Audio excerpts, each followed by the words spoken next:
សម្ដេចពុកលោកវីកូនទូលមកសុទ្ធលោបញ្ចូលពូកាខ្មាំងម៉ាំងពេជ្រនិតបទាត្រង់ច្បាស់កបៃជើងកាស់រហ័ងរហួនពេជ្រនិតបទាត្រង់ច្បាស់កបៃជើងចាស់រហ័ងរហួនរៀងកាយតសម្ដេចពុកលោកវីកូនទូលមកសុទ្ធលោបញ្ចូលពូកាខ្មាំងម៉ាំង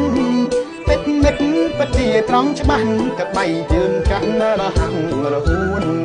ពេជ្រនិតបទាត្រង់ច្បាស់កបៃជើងចាស់រហ័ងរហួនរៀងកាយតងខ្លួនសង្ហាសំសួនកំឡាំងពលលៀងរួមនួនតែឆ្នេរខ្លួនស្ទួនគ្រប់វិញ្ញាសា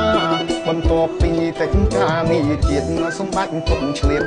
តែហាត់ប្រាមលេងកីឡាជាការកំសាន្តនាពេលស្រាំងស្រានបានអារម្មណ៍ស្រងថ្លា